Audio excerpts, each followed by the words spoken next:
Now, the White House says the situation between Russia and Ukraine is extremely dangerous and that Russia could at any point launch an attack. Russia has deployed around 100,000 troops at the border, but denies that it's planning. Russia's intentions this morning are unclear, sending mixed signals.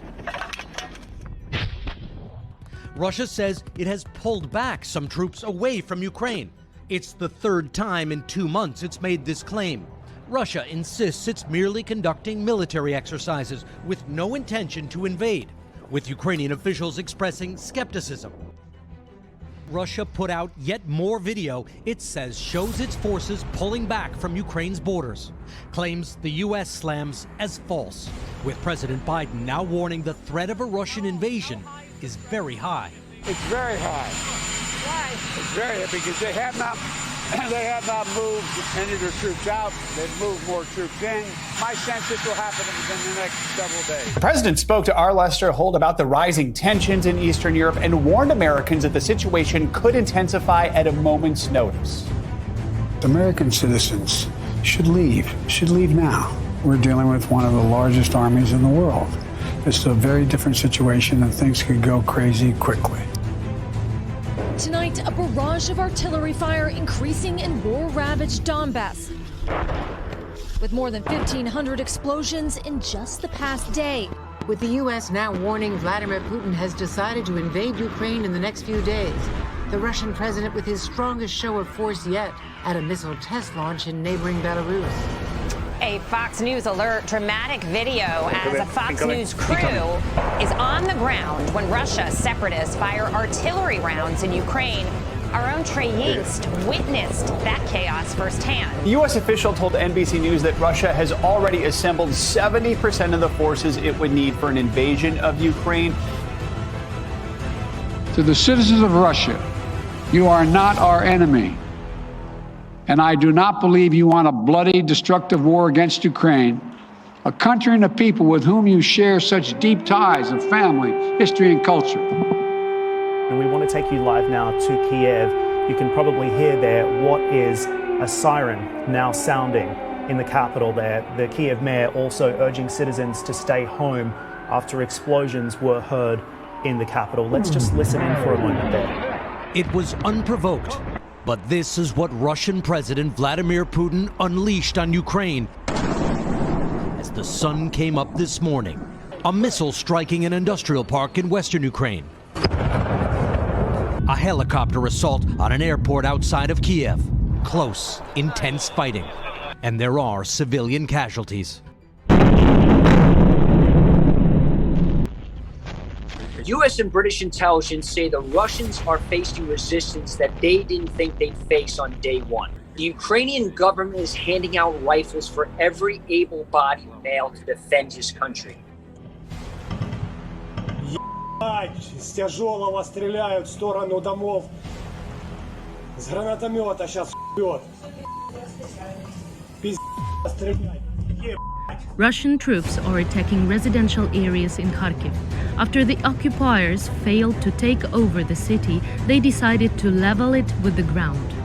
Russian military forces fired at Kharkiv using jet artillery. A few minutes ago, the German chancellor saying his country will indefinitely stop the certification of the pipeline following Russian action on Ukraine. Why is that such a blow to Russia now that Germany has halted the project, at least for now? Well, Nord Stream 2 is a natural gas pipeline that runs under the Baltic Sea. It can deliver Russian natural gas directly to Germany without having to go through Ukraine and Poland. And this is very, very important because Nord Stream 2 was set to double the amount of Russian gas sent directly to Germany. The Russian military has begun a brutal assault on the people of Ukraine. Without provocation, without justification, without necessity. This is a premeditated attack. This is a brutal, needless attack on a sovereign, democratic country. It is an atrocity for Ukraine's over 40 million innocent citizens and for the world. President Putin of Russia has unleashed war in our European continent. He's attacked a friendly country without any provocation and without any credible excuse. Западные страны предпринимают не только недружественные действия в отношении нашей страны в экономической сфере, я имею в виду нелегитимные санкции, о которых все хорошо знают, но высшие должностные лица ведущих стран НАТО допускают и агрессивные высказывания в адрес нашей страны. Поэтому приказываю министру обороны и начальнику генерального штаба перевести силы сдерживания российской армии в особый режим несения боевого дежурства. Nuclear war cannot be won and must never be fought. They are shooting us with missiles, ballistic missiles. They use the vacuum bomb. People are asking the question of whether or not this is going to become a Cold War, and the reality is this is a hot war. I mean, what we're seeing is that Russia, under Putin's leadership, has invaded a validly elected democracy, an independent nation, violating international law, and it's, of course, is a threat to Europe and is a threat to our NATO allies and therefore to the United States. What we know is that he has openly stated that his goal is to reunite the geographical territory of the Soviet Union, and we should believe him. Putin is the aggressor. Putin chose this war, and now he and his country will bear the consequences. President unveiling sweeping new sanctions against Russia, including cutting off Russian banks and companies from the West, targeting Russia's defense industry by restricting technology exports, and freezing trillions of dollars of assets held by Russian elites with close ties to Putin. The United Nations is vowing the U.S. and its allies will keep ramping up sanctions on Russia until it backs down. To the Russian officers and soldiers, I say, the world is watching. We will not let atrocities slide. The Biden administration announcing another $350 million in military aid for Ukraine. America and allies slapping more crushing sanctions on Russia aimed at crippling Vladimir Putin and his economy. The latest target is the country's central bank and limiting its ability to make financial transactions. Russia's currency, the ruble, has hit an all-time low, and its stock market is closed today after crashing. Europe also very united. The EU is shutting down its airspace to Russian planes. It is also sending Ukraine military aid. The U.S. and Western allies are stepping up pressure on Russia and Vladimir Putin with more economic sanctions. The Treasury Department today announced new measures targeting Russia's central bank and investment funds. Today, Canada is announcing our third set of severe, coordinated sanctions. After Ukrainian President Volodymyr Zelensky said the West's sanctions on Russia were not enough to prevent further Russian attacks on his country, a powerful coalition representing some of the world's biggest democracies announced it would block some Russian banks from SWIFT. Similar to how phone networks facilitate calls, SWIFT facilitates the movement of money. There does now appear to be agreement among European countries and support from the US for removing Russia from that SWIFT payment system. In St. Petersburg today, Russian police detained more protesters as anti-war rallies continued across the country.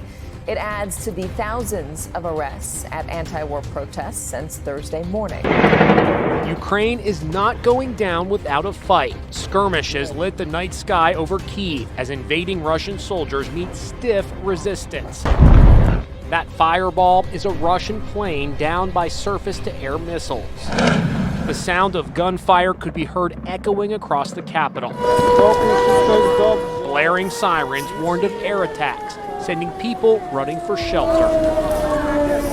Ukrainian troops courageously manned strategic positions in Kyiv, blocking this major highway with tanks and their own bodies. A bridge into the city was blown up by Ukrainians to slow the Russian advance.